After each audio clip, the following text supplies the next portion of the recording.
5 second. Start. Honorable Speaker, Sir, I first of all thank all the honorable members for their views, concerns, and sentiments about the ongoing situation in Ukraine. Yesterday, 28 members spoke on this subject.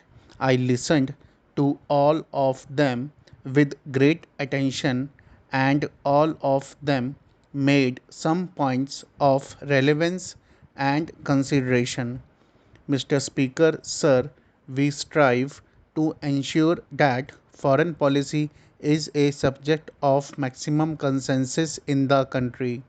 Certainly, that should be the case with a subject as important as Ukraine, and I was glad to see yesterday that was the case. I was also very pleased that four ministers spoke on this matter because these ministers went to the neighboring countries, they participated in the evacuation operations, and they brought a ground perspective which was very important for the House to listen. Honorable members would all agree that India's approach should be guided by our national beliefs and values, by our national interest, and by our national strategy.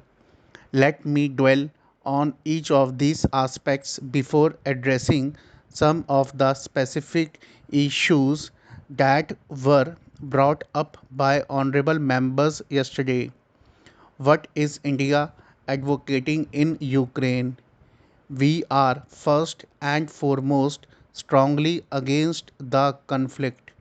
We believe that no solution can be arrived at by shedding blood and at the cost of innocent lives.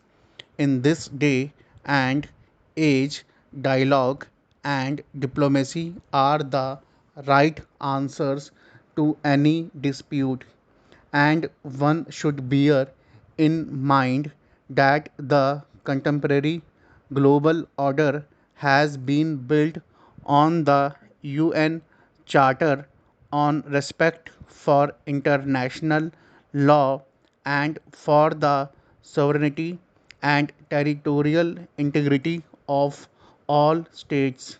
If India has chosen a side, it is the side of peace, and it is for an immediate end to violence. This is our principled stand, and it has consistently guided our position in international forums and debates, including in the United Nations. Sir, many honorable members brought up the incident, the happenings in Bucha, and I want to say that we are deeply disturbed by the reports. We strongly condemn the killings which have taken place there. This is an extremely serious matter, and we support the call for an independent investigation. Sir, the conflict in Ukraine has had significant consequences for the global economy and for our national economy. Like all countries, we too are assessing the implications and deciding what is best for our national interest.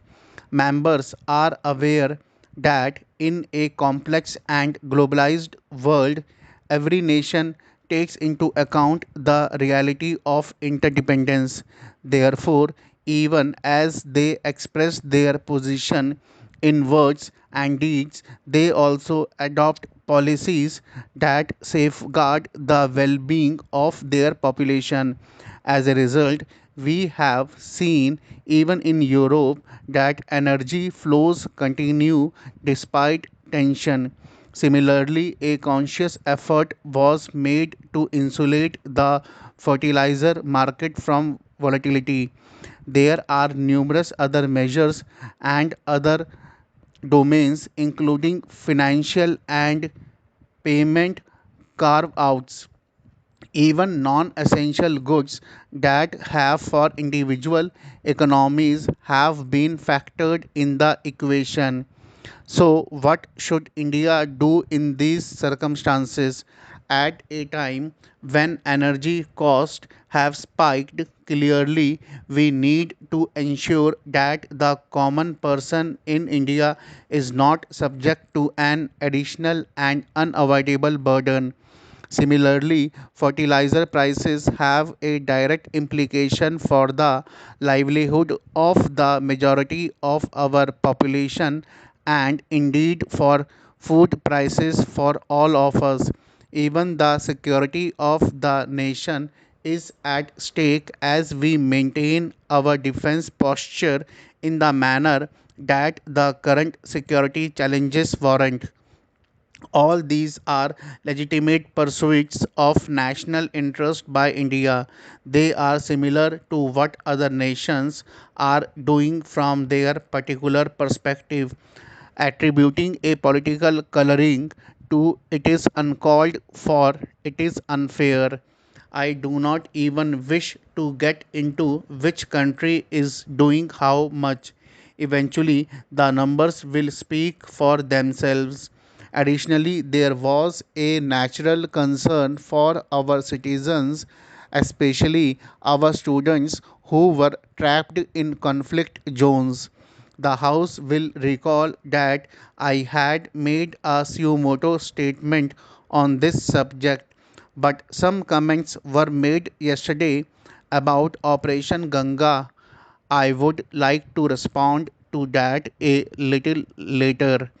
Keeping these factors in mind, what should be our national strategy? The government believes that it should have four elements. One, in terms of diplomacy, India continues to press forcefully for an immediate hostilities and an end to violence.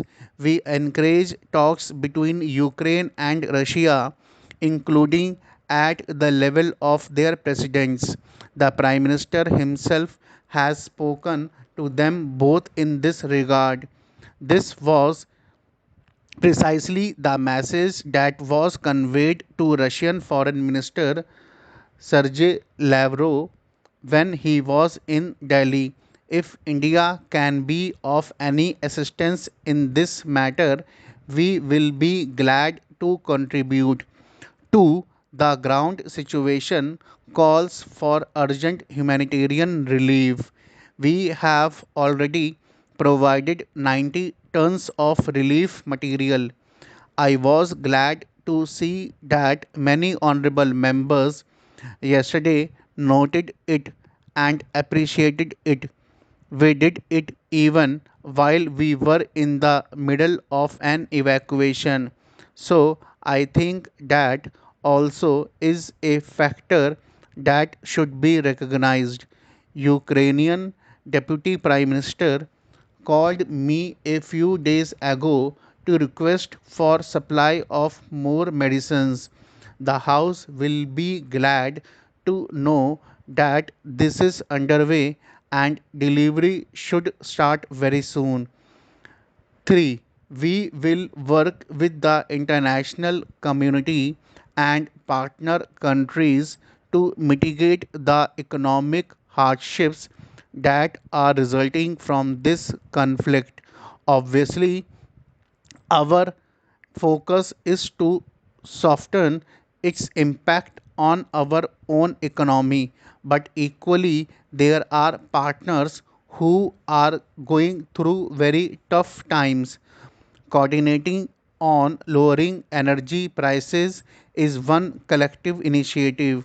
In the case of a neighbor like Sri Lanka, we are even supplying fuel and food on credit. Food security is another major concern. India has been approached for the supply of wheat and sugar by many countries, and we are responding positively. The House will be glad to know that whether it is basmati rice, non-basmati rice, sugar, wheat. Our exports in the last quarter have gone up very, very substantially. Stop.